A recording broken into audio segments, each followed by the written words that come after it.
I live in Texas, and right now, today, it's going to be 105 degrees. And why does that matter? Well, where we live affects what we're able to do, what we want to do. I went out early this morning and worked in the garden pulling weeds because, by, 9:30, 10 o'clock, it's already getting into the 90s and I just can't take it. So we spend a lot more time inside during the summer, and that's becomes a little claustrophobic. I don't want to find myself in front of the television set all the time, but the temptation's there. I pick up a book and read for about 30 minutes and fall asleep in my chair. I try to get outside to take a walk, but if I don't get it all in, like I said, before 9 in the morning, I'm pretty well stuck for the rest of the day. So what has been heavy on my mind? Reading all of your comments, and there are hundreds and hundreds of comments on some of the videos you all have shared, relationships, what's gone well, what's gone badly. You shared some really personal, very sad stories about losing friends and not knowing what happened even to this day, or just the profound hurt that comes when a relationship ends. And I'm seeing more and more women really kind of getting to the point that I'm at, where I want to enjoy different groups of women doing different things with each of them. Because investing in just one person for me is not healthy.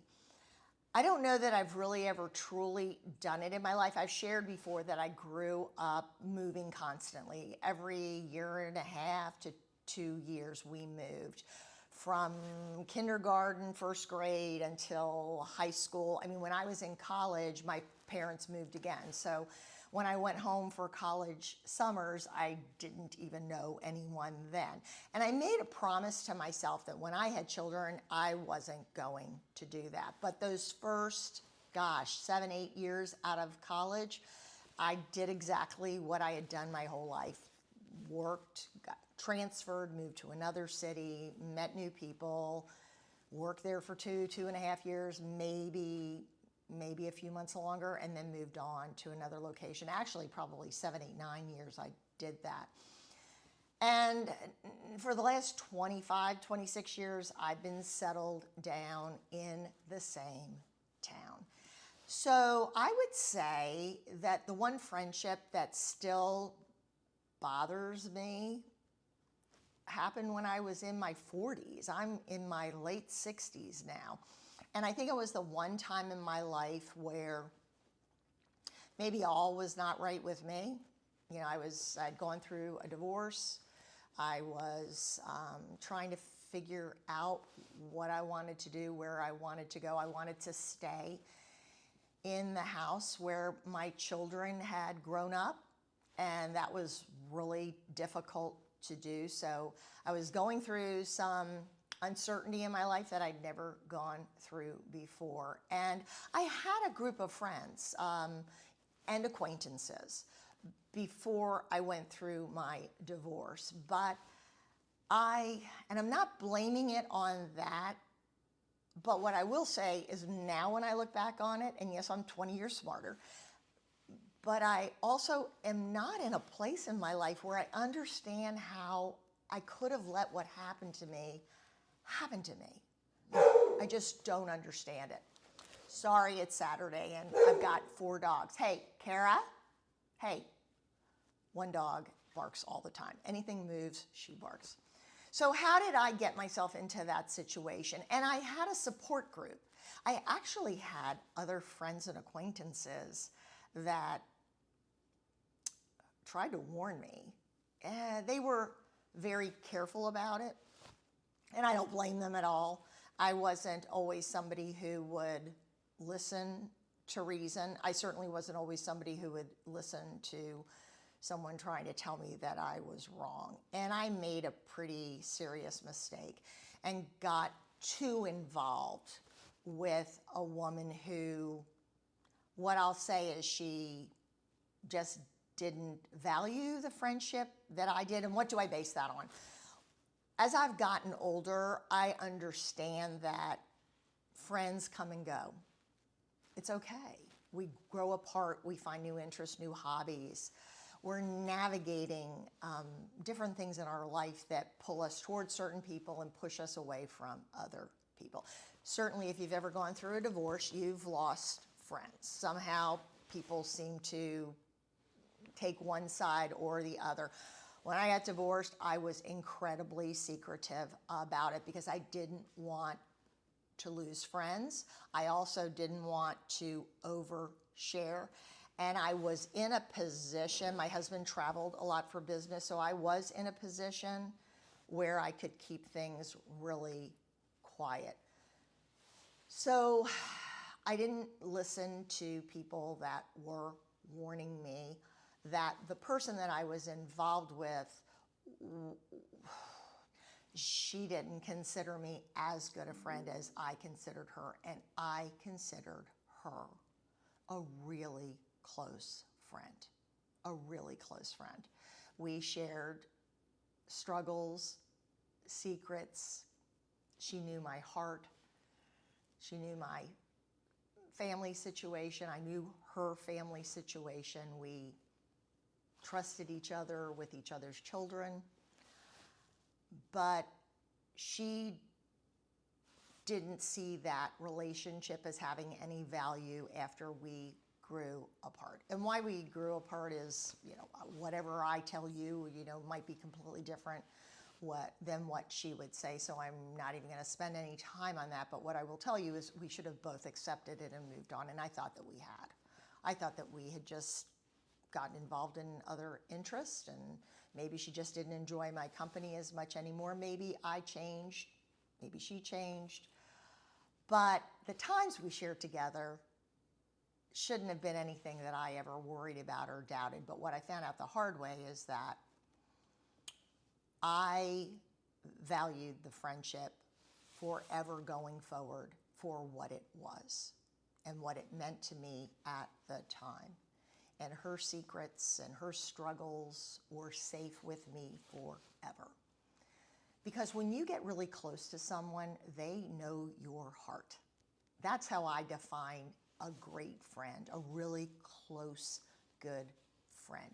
You trust them because you feel like they're going to be there for you because they care about you, not because they just want the scoop or the gossip or to store up the information to use against you later on. And I found out the hard way what everyone else around me was seeing. And it didn't happen for a long time, for many years. We just weren't in each other's life, had nothing but fond thoughts. I certainly wouldn't say that I had any bad thoughts when I thought about her, or uncomfortable thoughts, as I guess a better way, an uneasiness, a regret. Just changed. Things changed. We moved away from each other. So I think the greatest betrayal and what's changed how I look at relationships moving forward can be summed up by this.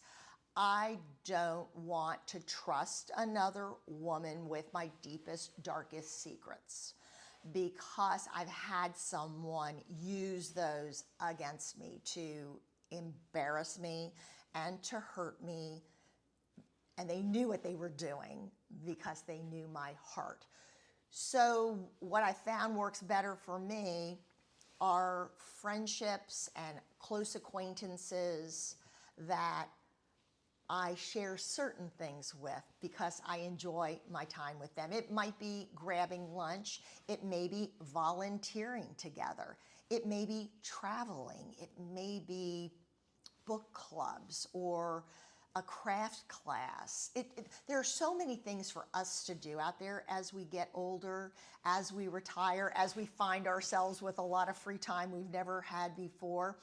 But having people that enjoy the different things that we're trying just opens up so many possibilities. And I, for one, don't want anyone to be dependent on me as a friend.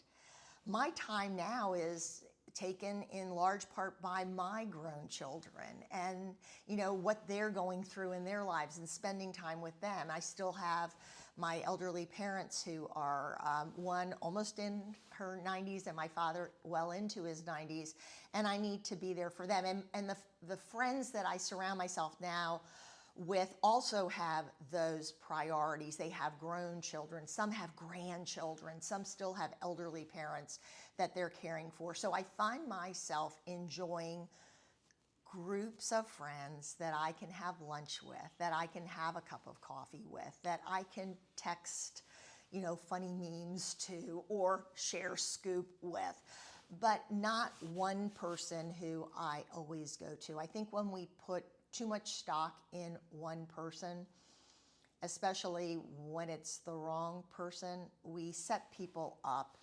for not being able to live up to our expectations long term. And I always thought, keeping secrets, knowing what's in another person's heart because you've seen them cry, you've seen them suffer, you've seen them struggle, that was enough for you to say, I value that person too much to hurt them. But what I'm afraid to say is I've gotten to the point in my life where I have to admit what happened to me,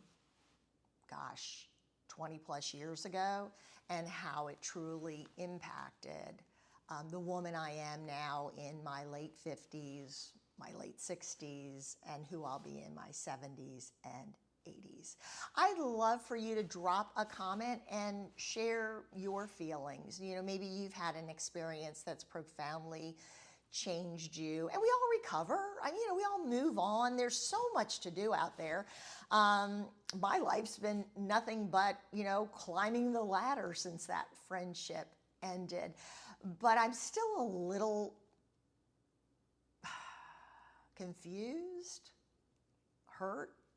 Yeah, I'm still a little bit hurt why someone had to come back at me after all that time when they knew me and they knew how well they knew me and how well I knew them.